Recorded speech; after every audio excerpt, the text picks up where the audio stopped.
पहला क्वेश्चन जिसमें कह रहा है what is the ratio of the total number of girls to the total number of boys in college. आपको क्या कह रहा है कि गर्ल्स और बॉयज के का रेशियो निकालना है आपको कॉलेज में। तो उसके लिए आपको क्या पता होना चाहिए था, किसी भी तरह से आपको गर्ल्स का नंबर पता होना चाहिए या फिर बॉयज़ का नंबर पता होना चाहिए। ठीक है, नंबर ऑफ गर्ल्स या फिर नंबर ऑफ बॉयज़। अब वो आपको किस फॉर्म में दिया रहेगा वो आपको समझना है। पहले स्टेटमेंट में क्या दिया है देखिए, there are 2000 students in the college out of which 40% are girls. तो अगर 2000 में से 40% गर्ल्स है तो आप गर्ल्स का नंबर निकाल सकते हैं। निकालने की ज़रूरत नहीं है, सिर्फ समझ रहे हैं, निकाल सकते हैं ना। यानी 2000 इंटू 40/100 ये गर्ल्स का नंबर हो गया। गर्ल्स का नंबर अगर ये हो गया 40 हो गया तो 60% जो है वो क्या है, वो गर्ल्स हैं, सॉरी बॉयज़ हैं। अगर 40% गर्ल्स हैं तो 60% क्या होगा, बॉयज़ होगा। तो यहाँ पे 2000 इंटू 60/100। तो यहाँ पे देखिए आपको यहाँ पे टोटल जो है नंबर ऑफ स्टूडेंट्स की ज़रूरत ही नहीं थी। डायरेक्ट आप ये जो परसेंटेज दे दिया है ना गर्ल्स का कि गर्ल्स कितनी परसेंटेज थी, तो ये 40/60 ही आपका आंसर आ जाएगा, यानी कि 2/3। ये रेशियो है 2:3 का गर्ल्स इज टू बॉयज़ का। ठीक है, तो पहली वाली स्टेटमेंट से तो निकल सकता है। अब यहाँ पे देखिए आपको टोटल नंबर ऑफ स्टूडेंट दिया है, गर्ल्स का परसेंटेज दिया है, यानी कि आपको सारी डेटा इसमें अवेलेबल है, आपका नंबर निकलेगा। नंबर से हमें कोई मतलब नहीं है, हम निकालेंगे नहीं, हम बस समझ गए। ठीक है, सेकेंड स्टेटमेंट में चलते हैं। Ratio of the total number of boys to the total number of girls in the last year was 5:5। ठीक है, कह रहा है पिछले साल 5:5 था रेशियो था, तो इस साल का क्या, इस साल के बारे में आपको क्या बताया है, कुछ नहीं बताया ना। तो पिछले साल जो भी था, कोई लड़की आई कोई गई, कोई लड़के नए आ गए, लड़के नए चले गए, पुराने चले गए, तो इसमें अभी के नंबर पे इसका तो कोई इफेक्ट है नहीं। तो लास्ट ईयर चाहे कोई भी रेशियो, हमें उससे क्या फ़र्क पड़ता है। यानी कि सेकेंड वाला जो ऑप्शन है उससे हम इस क्वेश्चन का आंसर नहीं दे पाएंगे, सिर्फ पहले वाले से दे सकते हैं।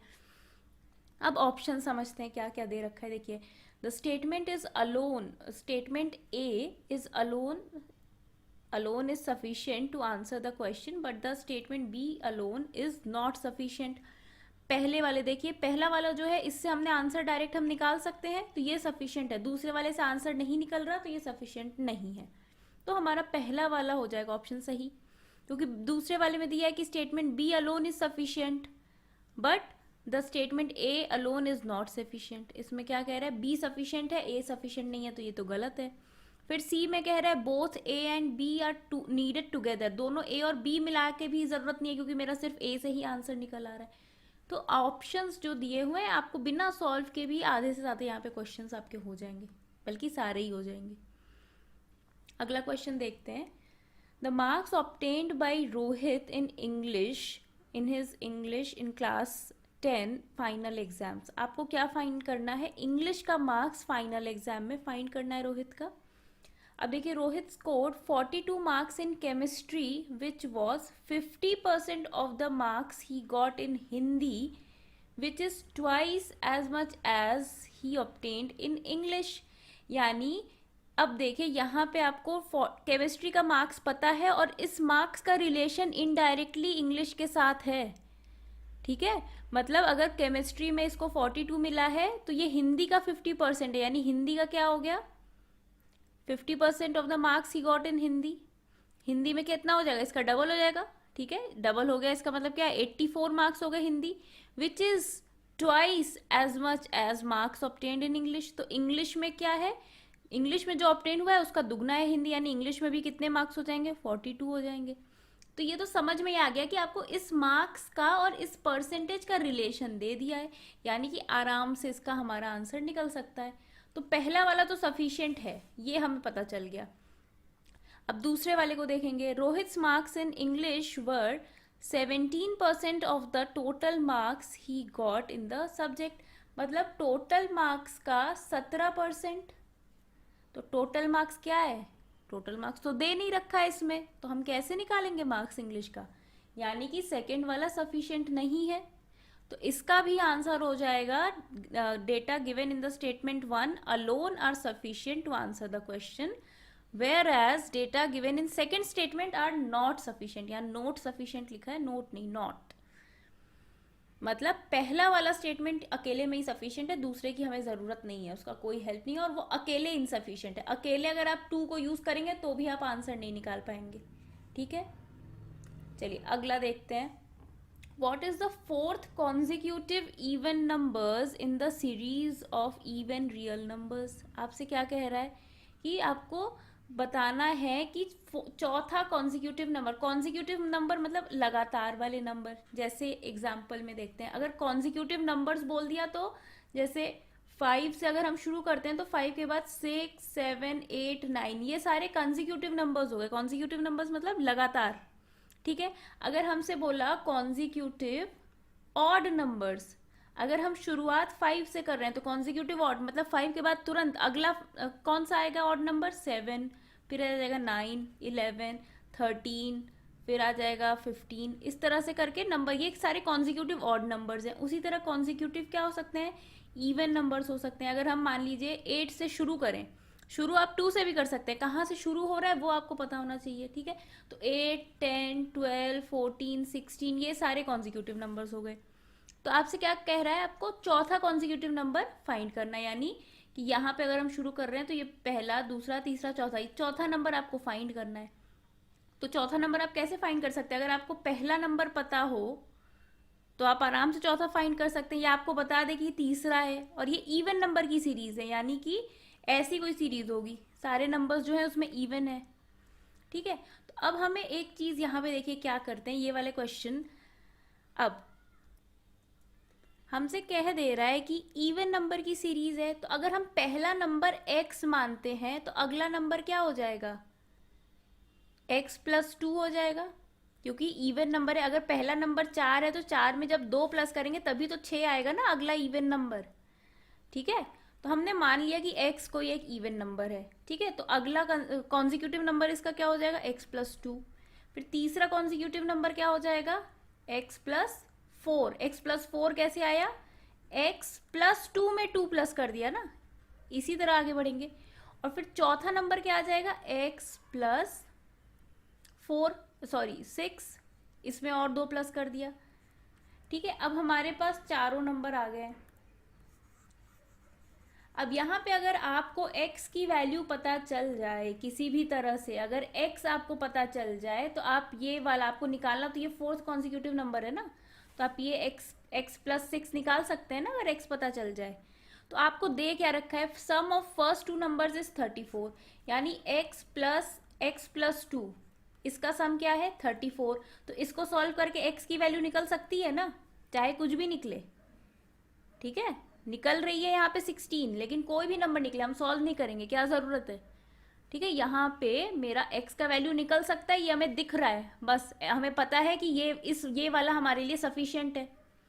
अब आपसे कह रहा है कि लास्ट 2 नंबर्स का सम दे रखा है, यानी कि x+4 और x+6 इनका सम दे रखा है आपको 42। तो इससे भी तो x की वैल्यू निकल सकती है, सॉल्व भी तो करना है इसको। अगर अब हम इसको सॉल्व भी करके देखें, ये वाला इक्वेशन अगर सॉल्व करते हैं तो 2x+2 इज इक्वल टू 34, यानी 2x is equal to 16 implies x is equal to 32 है, सॉरी यहाँ पे x इज इक्वल टू 16। अब इसको अगर हम सॉल्व कर रहे हैं, यहाँ पे 2x+10 इज इक्वल टू 42, तो 2x इज इक्वल टू 32 और x इज इक्वल टू आ गया मेरा 16। दोनों से ही निकल जाएगा, लेकिन अब हम इतना सॉल्व क्यों करेंगे जब हमें इक्वेशन से ही पता चल गया। एक तो आपको ये चीज़ पता होनी चाहिए, अगर 4 कंसेक्यूटिव नंबर्स है तो पहले 2 क्या होंगे? x और x+2 इक्वल्स टू 34, यानी ये तो निकल सकता है, पहला वाला सफिशिएंट है। लास्ट 2 का क्या कह रहा है? x+4 प्लस x+6, इसको सॉल्व करेंगे, ये भी x निकल सकता है, यानी ये भी सफिशिएंट है। तो यहाँ पे क्या आंसर आ जाएगा? C. Data in either statement 1 alone or in statement 2 alone are sufficient. दोनों अकेले अकेले बता सकते हैं, हमें ज़रूरी नहीं है कि इनमें से एक स्टेटमेंट में जितना कुछ दिया है वो सफिशिएंट है निकालने के लिए। तो इसका आंसर हो जाएगा C। ठीक है, अगला देख लेंगे। What is the speed of the stream, आपको स्ट्रीम की स्पीड बतानी है। अब बोट जब हम लोग पढ़ते हैं, हम लोगों ने पढ़ा था कि एक बोट अगर है हमारे पास, ठीक है, एक तो ये बोट के चलने की स्पीड है, ठीक है, इसको हमने मान लिया x। अब नदी भी तो बहती है ना, मान लीजिए कि हमारी नदी जो है वो ऐसे ऐसे बह बह के जा रही है, तो अब बह रही है तो नदी की भी तो कोई स्पीड होगी, उसकी स्पीड को मान लिया y। तो ये जो नदी की स्पीड है इसी को हम कहते हैं स्ट्रीम, ठीक है, स्पीड ऑफ स्ट्रीम, नदी का बहाव। तो आपसे नदी का स्पीड पूछ रहा है कि नदी किस तरह से चल रही है। पहले स्टेटमेंट में क्या दे रखा है, देखिए, the ratio of speed in upstream and downstream is 2:3। अब अपस्ट्रीम की स्पीड क्या होती है, बोट की बोट की स्पीड माइनस स्ट्रीम की स्पीड, और डाउनस्ट्रीम की स्पीड क्या होती है, बोट की स्ट्रीम प्लस इसकी नदी की स्पीड यानी स्ट्रीम की स्पीड। अब आपसे दोनों का अब रेशियो दे रखा है, यानी x minus Y upon X plus Y is equal to 2:3। अब एक चीज आप देखिए, यहाँ पे वेरिएबल मेरे दो हैं,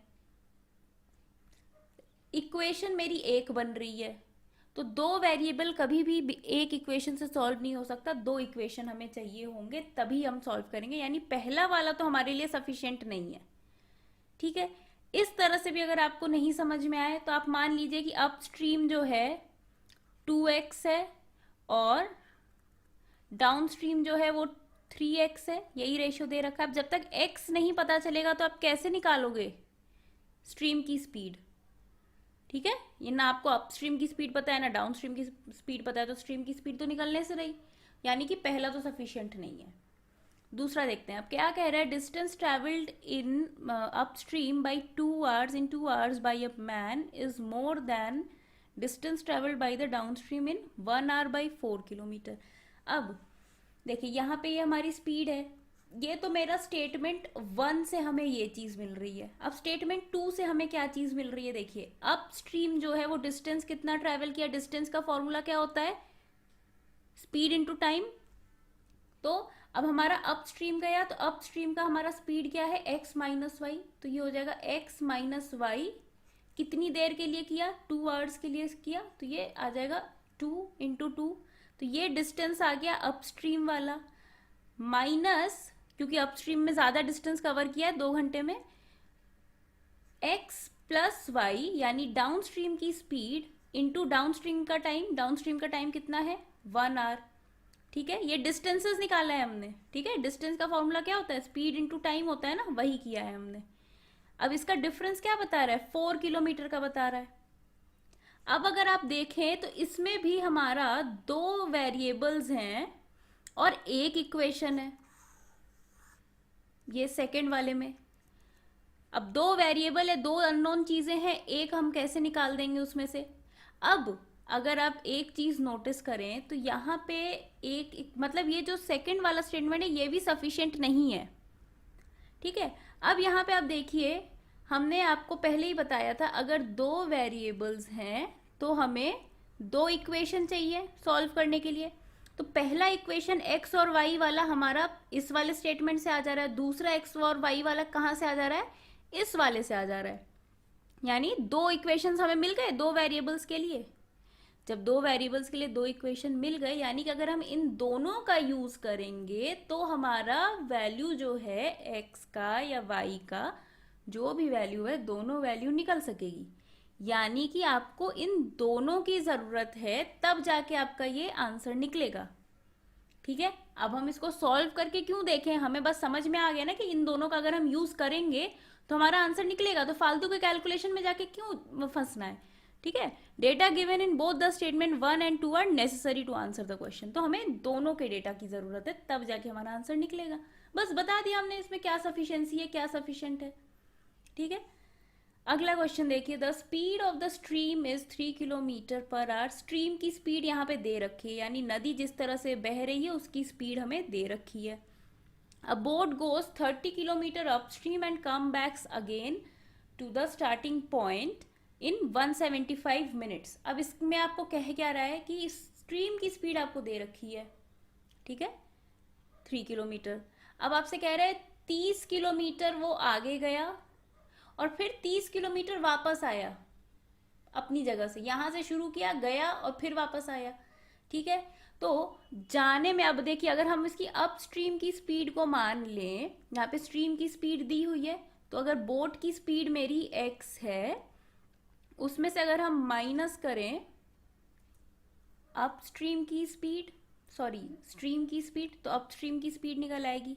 ठीक है, उसी तरह डाउन स्ट्रीम की स्पीड क्या हो जाएगी, बोट की स्पीड प्लस स्ट्रीम की स्पीड। ठीक है, अब हमारे पास देखिए स्पीड है, हमारे पास डिस्टेंस है और हमारे पास टाइम है। तो अब हमारे पास वेरिएबल तो सिर्फ एक ही है ना, हम टाइम तो निकाल सकते हैं ना इन दोनों का। अपस्ट्रीम का टाइम कितना हो जाएगा, 30/x-3 प्लस ये टाइम निकला है। ठीक है, ये क्या है, ये टाइम है। उसी तरह दूसरा टाइम क्या हो जाएगा, 30/x+3 is equal to 175 minute को हम आवर में कन्वर्ट कर देंगे, क्योंकि हमने स्पीड किलोमीटर पर आवर में लिया है, तो ये आ जाएगा अपॉन 60। तो एक ही वेरिएबल है हमारा, हम इसको सॉल्व करके x की वैल्यू नहीं निकाल सकते हैं, निकाल सकते हैं ना। तो x ही तो पूछ रहा है ना, the speed of the boat ही पूछ रहा है ना इन स्टिल वाटर, तो वो तो x ही माना है हमने, तो x की वैल्यू तो निकल जाएगी, बस हमारा काम हो गया। ये देखते समझना था, ये तो इतना लिखना पढ़ना भी नहीं था यहाँ पे। ठीक है, अब दूसरा आपसे क्या कह रहे हैं, देखिए a man travels a certain distance in 20 minutes, कह रहा है कुछ डिस्टेंस जो है वो 20 मिनट में वो ट्रैवल कर ले रहा है। He observe that he crossed 8 bus stops, उसने कितने बस स्टॉप्स क्रॉस किए, उसने 8 बस स्टॉप क्रॉस किए।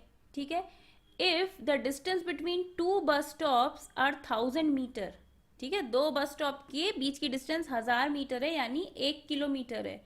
Then what is the speed of the car, speed आपको फाइंड करने के लिए क्या चाहिए, डिस्टेंस चाहिए और टाइम चाहिए ना। तो उसने 20 मिनट में कितना डिस्टेंस कवर किया, ये आपको दे रखा है क्या, क्वेश्चन को बस देख कितना समझिए। अब देखिए यहाँ पे 2 पॉइंट हैं, ये पॉइंट ए है, ठीक है, ये बस स्टॉप ए है, ये बस स्टॉप बी है। अगर इन दोनों के बीच का डिस्टेंस जो है वो क्या है, 1000 मीटर है। तो अगर आप ये दोनों बस स्टॉप क्रॉस करते हैं यहां से शुरू करके, तो आपने कितना डिस्टेंस कवर कर दिया, 1000 मीटर कवर किया ना। तो यहाँ पे जो 8 बस स्टॉप आप क्रॉस कर रहे हैं, तो डिस्टेंस आप कितना कवर करेंगे, 7000 मीटर करेंगे, 8000 नहीं करेंगे। ठीक है, अब एक बढ़ा देते हैं, 1 2 3, देखिए अगर आप 3 बस स्टॉप्स क्रॉस करेंगे तो आप डिस्टेंस कितना कवर कर रहे हैं, यहाँ पे 1 किलोमीटर और यहाँ पे 1 किलोमीटर, यानी टोटल तो 2 किलोमीटर ही कर रहे हैं ना, 3 बस स्टॉप 2 किलोमीटर।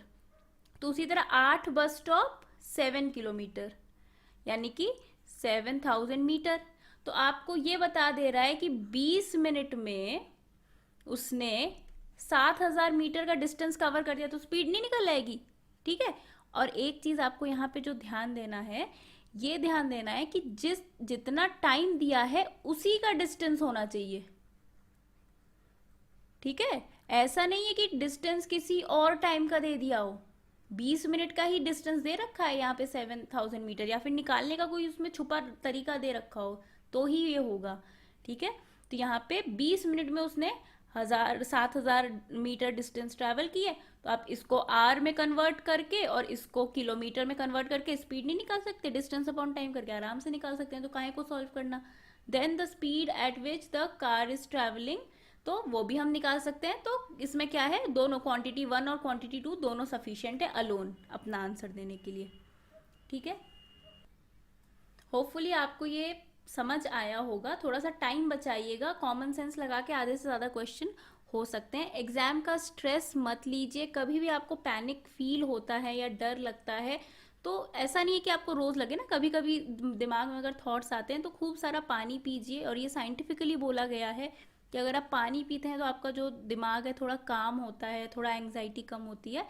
रिलैक्स होके एग्ज़ाम दीजिए। बहुत बच्चे एग्ज़ाम देते हैं, अब कुछ हज़ार सीट के लिए कुछ लाख बच्चे एग्ज़ाम अगर दे रहे हैं तो ऑब्वियसली सबको तो नहीं मिल सकता ना जॉब।